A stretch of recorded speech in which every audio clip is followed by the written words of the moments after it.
বর্ধমানে মুক্তমঞ্চের মিউজিশিয়ানদের আলোচনা সভা, ন্যূনতম ৬,০০০ টাকা পারিশ্রমিকের দাবি। আজ পূর্ব বর্ধমান জেলার বিভিন্ন এলাকার মুক্তমঞ্চের মিউজিশিয়ানদের নিয়ে একটি গুরুত্বপূর্ণ আলোচনা সভা অনুষ্ঠিত হয়।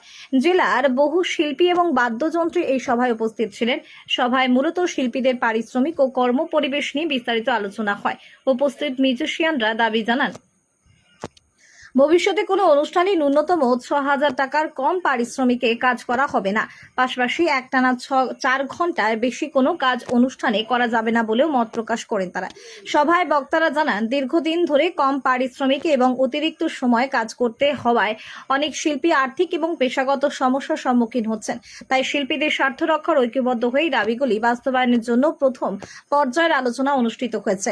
আলোচনা সভায় উপস্থিত সদস্যরা জানান, আগামী দিনে বৃহত্তর পরিসরে আরো বৈঠক করে সংগঠিতভাবে এই দাবিগুলি বাস্তবায়নের লক্ষ্যে পদক্ষেপ নেওয়া হবে।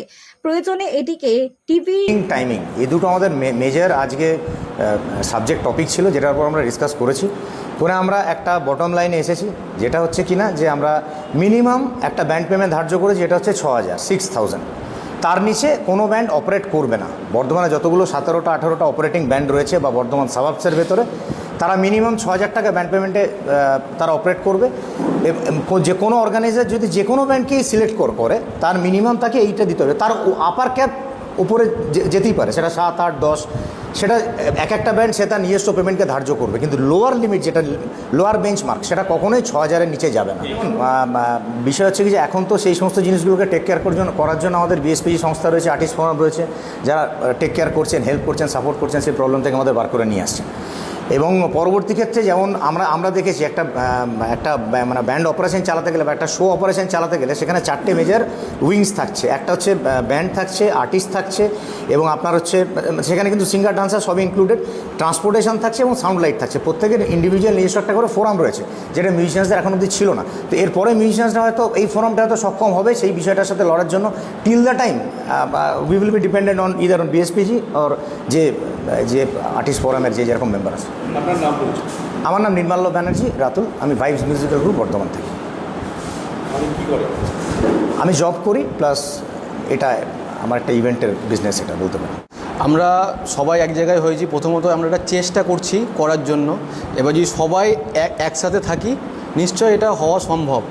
যদি সবাই মত একই থাকে, বা আমরা এই ছাড়া করবো না, বা একে অপরকে বুঝি, মানে মিউজিশিয়ানের ব্যাপারটা যদি আমরা বুঝি, তাহলে হয়তো এটা হওয়া সম্ভব হবে। আর যদি আমরা মনে করি যে আমি একটা মিউজিশিয়ান, আমার কোনো ব্যাপার না, আমি এটা করতে পারি, আর ও যদি বোঝে যে আমি একটা অন্য মিউজিশিয়ান, আমার এটা কোনো ব্যাপার নয়, তো সুতরাং এটা করা সম্ভব নয়।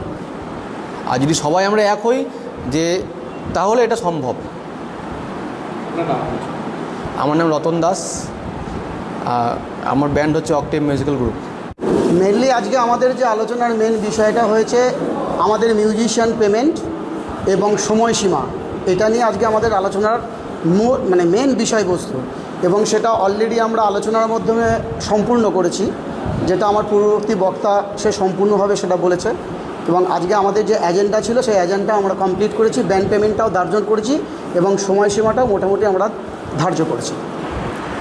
এ বিষয়ে বলতে একটা জিনিস, সিঙ্গাররা অ্যারেঞ্জারদের সঙ্গে কথা বলে দেখেছি, সিঙ্গাররা পাবলিক ফেস করে, এটা একটা ব্যাপার পেমেন্টের ক্ষেত্রে। দ্বিতীয় কথা হচ্ছে সিঙ্গার ইন্ডিভিজুয়াল একজন, আমাদেরটা চোখে লেগে যায়, আমরা 5 জন বলি। সিঙ্গার আজকে তার 5,000 টাকা রেট, কালকে তাকে জিজ্ঞেস করে বললে 6, আমাদের 25 টাকা বাড়াতে কালগান ছুটে যাচ্ছে ইন্ডিভিজুয়ালি। সিস্টেম ভাবে চলে আসছে, যেটা এখন বন্ধ হওয়া দরকার। আজকে মূলত আপনাদের যে কমিটিতে আজকে কি আলোচনা হলো? মূলত পেমেন্ট আর প্রোগ্রাম টাইমিং। 4 ঘন্টার বেশি বাজাবো না, বা তার বেশি হলে একটা পেনাল্টির ব্যবস্থা করা, এইটাই মূলত আলোচনা হয়েছে। বর্ধমানে অনেক ব্যান্ড আছে যারা অনেক কম টাকাতে কাজ করতে যায়, তো তারা যদি আগামী দিনে যদি তারা সেরকম প্রোগ্রাম করে, তো তারা আপনারা জানতে পারেন, তাহলে তাদের জন্য কী ব্যবস্থা? ওই তো একটা পেনাল্টির ব্যবস্থা করা হয়েছে, ওইটা আগে বললো যে আমরা যদি জানতে পারি 10,000 টাকা ধরা হয়েছে। যদি না দিতে চায় রাজবাড়ি, তখন আমরা বিএসপিজি বা অন্যান্য সংস্থা যারা আছে তাদের ব্যবস্থা একটা, এখনও অতটা এই জাস্ট আজকে তো শুরু হয়েছে, অতটা এখনও যায়নি। আর এদিকে আমরা যেটা করি, আমিও একটা ব্যান্ডে বাজাই ক্লাসিকে। আমাদেরও একটা সিস্টেম আছে, 4 ঘন্টা পেরিয়ে গেলে মিউজিশিয়ানদের এক্সট্রা পেমেন্ট যে অ্যারেঞ্জার তাকে বলাই থাকে তারা দেয়, এইভাবেই চলে আসছে। অনেক